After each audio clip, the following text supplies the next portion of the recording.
अगर तुम इस वीडियो में कैसे भी करके आए हो, मैं एंड तक दावा करता हूँ कि तुम्हें कैलकुलेटर का स्ट्रक्चर बनाना डेफिनेटली आएगा और आप और भी सारी चीज़ें क्रिएटिवली बना पाओगे। और ये वीडियो तभी देखना जब आपको HTML एंड CSS की बेसिक नॉलेज है या फिर थोड़ी मोड़ी नॉलेज है।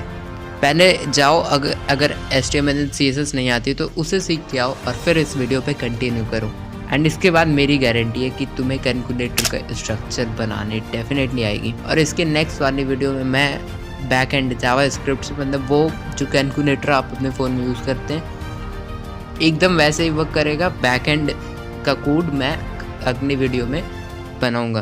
तो इस प्रोजेक्ट में आगे बढ़ते हैं। तो आज के इस वीडियो में हम बिल्ड करने वाले हैं कैलकुलेटर का स्ट्रक्चर। जितने भी सारे कॉम्प्लेक्स चीज़ें हैं उन्हें मैं सिंपलेस्ट वे में एक्सप्रेस करूंगा, मेरी गारंटी है। कुछ भी कॉम्प्लेक्स नहीं लगेगा, सारी चीज़ें मतलब इंटरेस्टिंग तो लगेंगी ही, मतलब बोरिंग नहीं फील होगा। फिर उसके बाद ताकि रिसोर्स मैनेजेबल हो, इसके लिए मैंने एक फोल्डर बनाई। 21st प्रोजेक्ट था मेरा, इसलिए मैंने 21st प्रोजेक्ट में फोल्डर बनाई कैलकुलेटर नाम से। और फिर उसे सिर्फ राइट क्लिक से VS कोड से ओपन किया। और फिर आगे इसके अंदर 3 सब फाइल्स बनाऊंगा, HTML, CSS एंड जावास्क्रिप्ट की। तो सबसे पहले मैं क्रिएट कर रहा हूँ index.html। तो आपको index.html फाइल में सबसे पहले बेसिक सा स्ट्रक्चर लिखना है, यानी कि अगर आप VS कोड यूज़ कर सकते हैं तो एक्सटेंशन एक्सक्लेमेशन मार्क से यूज़ कर सकते हैं इजीली। और फिर मैं डॉक्यूमेंट में टाइप करता हूँ, मतलब आपको एक टाइटल देना है डॉक्यूमेंट की जगह पे। मैं टाइटल लिख रहा हूँ calculator using HTML and JavaScript, क्योंकि हम HTML CSS का भी यूज़ करने वाले हैं, but HTML and JavaScript is more enough, क्योंकि ये तो इम्पॉर्टेंट होती है, ठीक है। और फिर सेकंड चीज़ भाई, मैं नैव बार, मेरी आदत है तो नैव बार मैं कॉपी करूँगा अपने पुराने प्रोजेक्ट से, जो कि मैंने बनाया था सुपरकास्ट वाले। तो उस प्रोजेक्ट से मैं जाऊँगा और वहाँ पे उससे कॉपी कर रहा हूँ। आप कहीं से भी नैव बार बना सकते हैं, get Bootstrap is the best source, I prefer. वहाँ से आप कॉपी करिए नैव बार की कोड को और पेस्ट कर दीजिए। ये आपके वेबसाइट की जो इंटरफेस होती है उसके लुक्स को ज़्यादा इन्हांस करती है, बाकी और किसी काम की नहीं है। और मैं यहाँ पे कर रहा हूँ इस कोड को कॉपी, और फिर जैसा कि तुम्हें पता है कि मैं अपने पुराने HTML में जा रहा हूँ और वहाँ पे पेस्ट कर रहा हूँ भाई। और यहाँ पे मैं गया सबसे पहले हेडर पे, मतलब, और हेडर सेक्शन के अंदर मैंने नैव बार को पेस्ट कर दिया। मतलब हेडर सेक्शन तो उतना कौन टाइप करेगा भाई, तो हेडर भी मतलब पेस्ट ही कर लेते हैं ना। जो इसके बाद की चीज़ करनी है वो कि जहाँ पे भी आप रेफरेंस ले रहे हैं, मतलब जहाँ की भी आप रिसोर्स एक्सेस कर रहे हैं उसका आपको एक्सेस देना, मतलब हेड के नीचे वो चीज़ मेंशन करनी है। जैसे आप CSS फाइल यूज़ कर रहे हैं तो CSS को लिंक करनी है, link style link colon CSS type करके आपको उस फाइल का नेम टाइप कर देना। और जितने भी मतलब रिसोर्सेज को आप एक्सेस किए उसे भी मेंशन कर दीजिए हेड के नीचे, जिससे कोड बेटर होगा एंड ये स्मूथली वर्क करेगा। और फिर सेकंड फाइल हमने क्रिएट करी style.css। अब style.css मैं क्रिएट कर रहा हूँ, और जिसमें मैं नैव बार की जो पुरानी वाली कोड है उसे तो कॉपी पेस्ट करूँगा, जो कि इम्पोर्टेंट नहीं है आपके लिए, उस पार्ट को मैं स्किप करता हूँ। उसके पहले मैं आपको एक इम्पॉर्टेंट बात बता देता हूँ कि अगर आपको जो भी मतलब नैव बार अपना यूज़ करना है तो आप गेट बूटस्ट्रैप पे जाइए, सर्च करिए और वहाँ पे डॉक्स पे सबसे पहला ऑप्शन वहाँ पे क्लिक करिए। फिर आप कंपोनेंट्स वाले सेक्शन में नैव बार पे टैप करिए। फिर वहाँ पे आपको जो भी नैव बार, मतलब जो भी लेआउट आपको पसंद आएगी, जैसे मैं यहाँ पे देख रहा हूँ तो ये फर्स्ट लेआउट तो मुझे ये पसंद आई, तो मैं ये कर सकता हूँ, बट मैं अपना यूज़ कर रहा हूँ, तो आप इसे यूज़ कर सकते हैं फॉर पर्पज़ ऑफ नैव बार, ठीक है।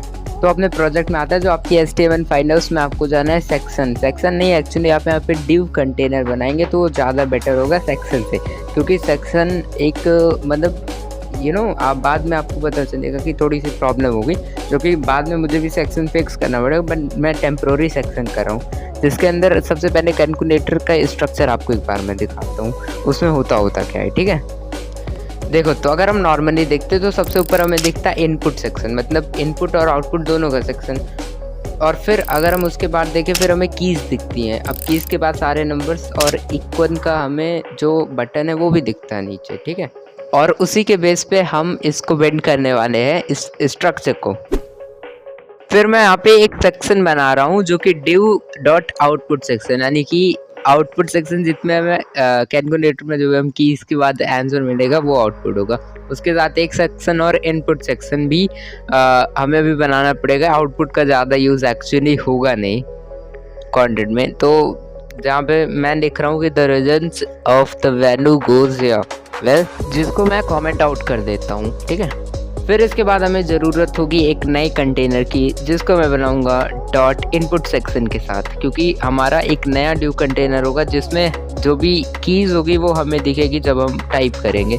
और फिर उसके नीचे मैं लिख रहा हूँ द इनपुट सेक्शन, यहाँ पे जो भी इनपुट सेक्शन की वैल्यू है वो शो करेगी, ठीक है। फिर जिसे मैं कमेंट आउट कर दे रहा हूँ ताकि बाद में अगर कोड को अपडेट किया जाए तो ये इजी रहे हमारे लिए, ठीक है। फिर जैसे कि हमें पता है कि फिर इसके बाद हम यूज़र से इनपुट लेंगे, यानी कि उससे नंबर टाइप करवाएंगे, तो हम इनपुट का यूज़ करेंगे और नंबर। एक्चुअली में अगर नंबर वर्क नहीं करेगा क्योंकि हमें ऑपरेटर भी इंक्लूड है, तो हम बाद में टेक्स्ट को अपडेट कर देंगे, ठीक है। तो अभी यहाँ पे नंबर मैंने किया और फिर नंबर करने के बाद मैं अपने CSS फाइल में जाऊँगा। एक उसके पहले इसको एक आईडी दे देते हैं, जिससे मतलब बाद में जब हम जावा स्क्रिप्ट में कोड करें तो अपडेट मतलब नहीं करने के लिए ईजी रहे बैकएंड को, जिसके लिए हम आईडी दे रहे हैं की एरिया नाम से आईडी, ठीक है। तो अब मैं जो कैलकुलेटर सेक्शन था उसे मैं सेलेक्ट करूँगा, मतलब उसकी क्लास पहले एक बार मैं देख लेता हूँ क्लास क्या थी। अब मैं अपने CSS फाइल में आ चुका हूँ, मतलब सबसे पहले क्लास कॉपी करेंगे कैलकुलेटर कंटेंट, फिर अपने CSS फाइल में आके डॉट कैलकुलेटर कंटेंट को मैं सेलेक्ट करूँगा उस एलिमेंट को, फिर ब्रैकेट, और ब्रैकेट के बाद जो मेरी प्रॉपर्टी है मैक्स इन लाइन साइज़ में वो 22 रन दे रहा हूँ, क्योंकि मैक्स इन लाइन साइज इसलिए दे रहा हूँ ताकि उसकी मैक्सिमम विड्थ या मैक्सिमम हाइट 22 रैम तक ही जाए, ठीक है। और कुछ इस तरीके का इंटरफेस हो रहा है इनपुट के बाद। तो वेल अब यहाँ पे आप दो चीज़ नोटिस कर रहे होंगे, ये दो एरो, तो इसको बोलते हैं इनर स्पिन बटन। तो एक इनर स्पिन मतलब नीचे वालों को इनर और ऊपर वाले को आउटर।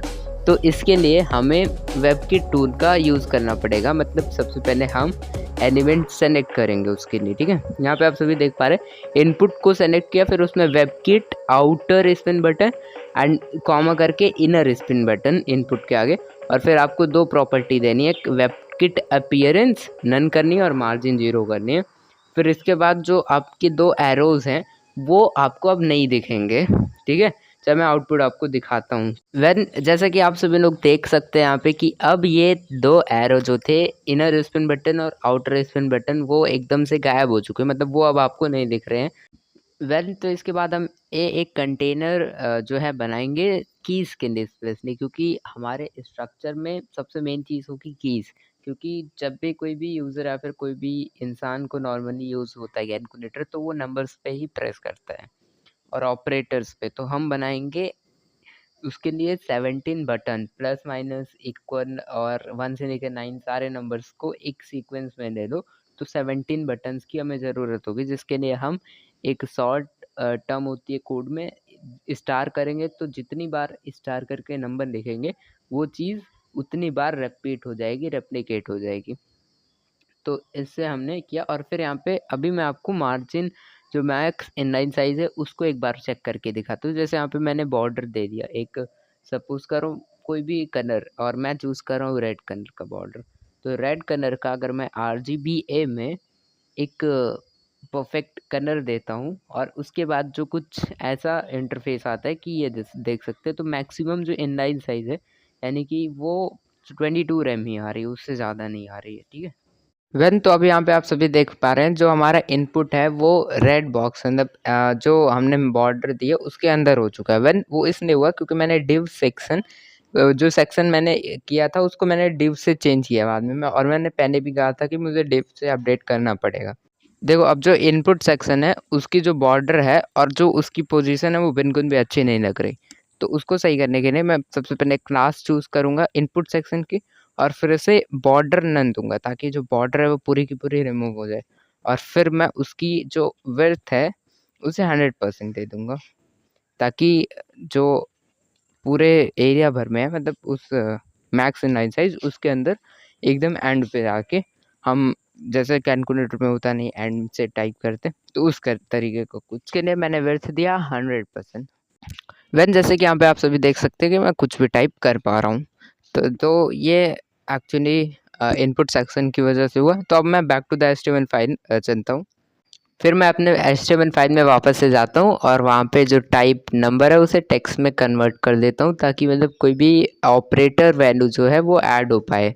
फिर जो इसके बाद इनपुट सेक्शन आता है उसके लिए मैं एक अच्छा सा बैकग्राउंड कलर देने वाला हूँ, ताकि जो हमारी कोड हो, मतलब जहाँ पे हम इनपुट करें वो थोड़ा अच्छा लगे। तो हम बैकग्राउंड कलर में थोड़ा ब्लू टाइप कर दूंगा, थोड़ा dark and sky blue colour के बीच का कॉम्बिनेशन। तो यहाँ पे मैं हेक्स डेसिमल वैल्यू चूज करूंगा एक, ठीक है।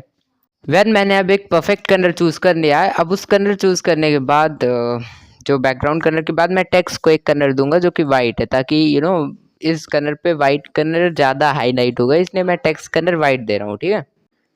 एज यू कैन सी यार, मैं यहाँ पे कुछ भी टाइप कर रहा हूँ वो साफ साफ हमें विजिबल हो रहा है, मतलब एकदम हाईलाइट होकर विजिबल हो रहा है। मतलब कुछ भी और कस्टमाइजेशन एक्स्ट्रा करने की जरूरत नहीं, बस खाली हम हाइट इंक्रीज कर देंगे, ठीक है। तो मैंने यहाँ पे जो इनपुट है वहाँ पे हाइट प्रॉपर्टी का यूज़ करके 5 VH की एक अच्छी खासी हाइट दे दी है, जो काफ़ी यूनिक और मतलब अच्छा लग रहा है। अब आप सभी नोटिस कर पा रहे हो कि पूरे कैलकुलेटर की हाइट हमें थोड़ी सी छोटी लग रही है। तो मैं यहाँ पे जाऊँगा कैलकुलेटर कंटेंट में, वहाँ पे हाइट सेलेक्ट करूँगा, फिर उसको हाइट थोड़ी सी बढ़ा दूंगा, कर दूंगा 20 रम पे। अब आप सभी देख पा रहे हैं कि हाइट जो है वो अच्छी खासी मतलब हो चुकी है पिछले टाइम से बेटर। तो अब मैं यहाँ पे मार्जिन दे देता हूँ, क्योंकि आप सभी देख पा रहे हो कि ये जो कॉर्नर में मतलब मार्जिन 20 VH देंगे, क्योंकि as you can see here कि यहाँ पे हमें जो भी चीज़ें दिख रही है वो एकदम सटी हुई थी, ठीक है। तो अब हम उसे दूर करने के लिए एक मार्जिन देंगे। और फिर राइट साइड तो हो गया, टॉप बॉटम का 20 रैम देके देखते हैं, लेकिन ये बहुत ज़्यादा हो गया, तो हम इसकी बजाय 10 VH देंगे, 10 रैम देंगे, ठीक है। तो अब सही है हमारी कुछ मार्जिन। फिर इसके बाद मैं थोड़ी सी फ़ॉन्ट साइज़ बढ़ा देता हूँ, ताकि जो हमारी हाईलाइट हो वो ज़्यादा हो थोड़ी सी। हम फ़ॉन्ट साइज़ दे देते हैं 2 रैम, ठीक है। और फिर जैसे कि आप सभी देख पा रहे हैं इस साइड की ये थोड़ा सा बड़ा लग रहा है हमें फ़ॉन्ट, ठीक है। और यह ज़्यादा ईजी टू नेविगेट हो जाएगा, ठीक है। फिर text line send right side दे देते हैं, क्योंकि एकदम एंड में देना। आप एंड दे सकते हो चाहे राइट दे सकते हो, दोनों ही सूट करेगा, ठीक है। इसके पहले मैंने एक छोटी सी मिस्टेक करी थी, जब यहाँ पे बटन्स मैंने बटन टैग ही दिया था तो बटन्स हो गया था घंटे से। तो मैं उसे सुधार देता हूँ कि बटन आप कर लो, आप भी अगर बटन्स की हो तो बटन कर लो। बटन करके आप अपना जो भी क्लास है वो एंटर करो डॉट के साथ, और फिर उसको जितनी बार रिपीट कराना है स्टार लगा के एस्ट्रिक लगा के उतना नंबर आप टाइप कर दो, ठीक है। मतलब 17 बार मुझे करना था, तो मैं यहाँ पे 17 टाइप कर दूंगा, ठीक है।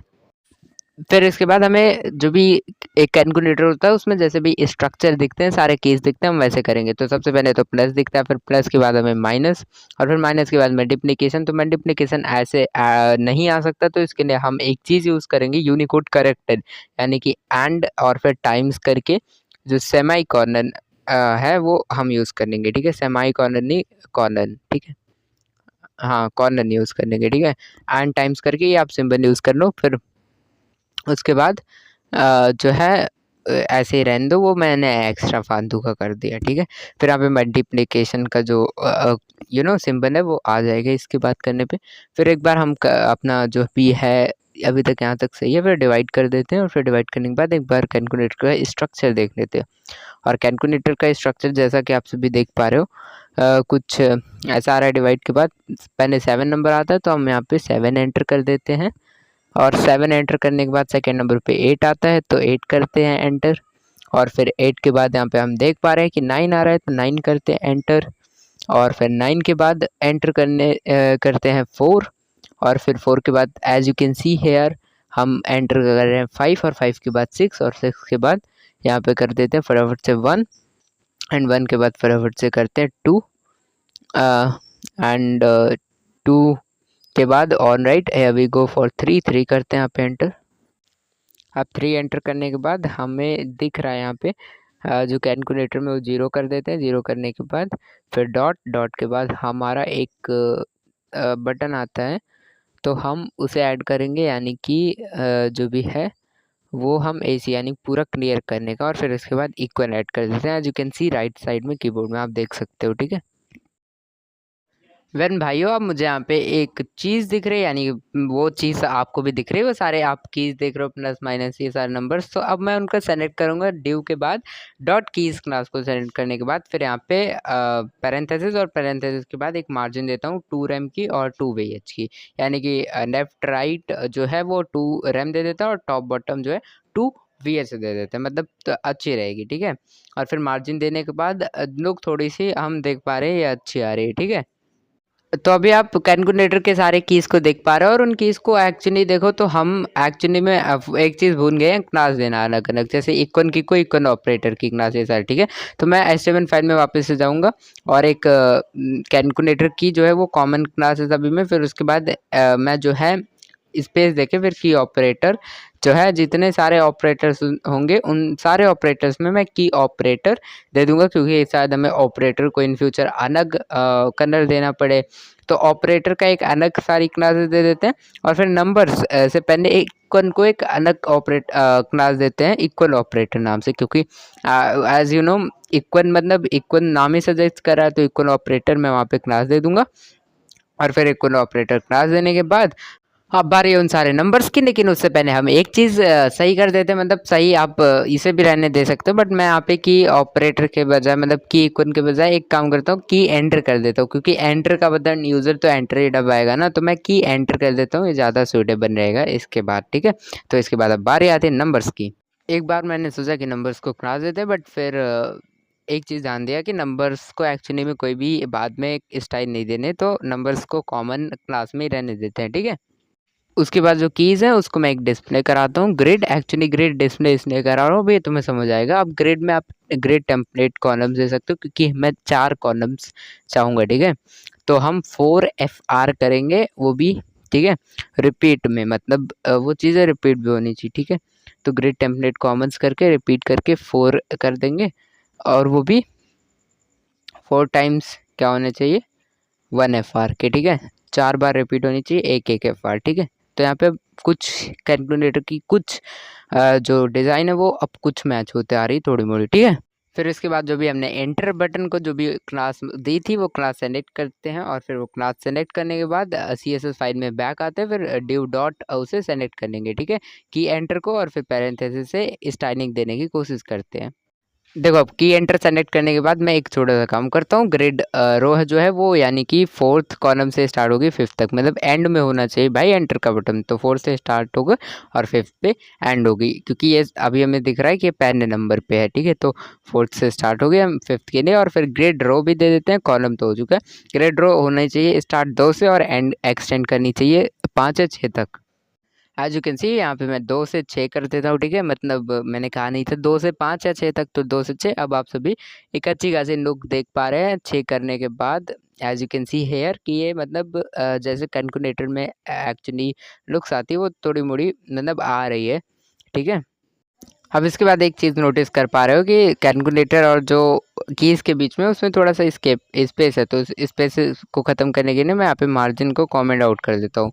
As you can see margin को कमेंट आउट करने के बाद वो स्पेस कवर हो गया, और फिर इसके बाद मैं जो बॉर्डर है उसको हटा देता हूँ, मतलब जो बॉर्डर हमने रेड कलर किया था वो सारी चीज़ें हटा देते हैं। अब कुछ हमारी लुक आ रही है अच्छी खासी कैलकुलेटर की तरह, ठीक है।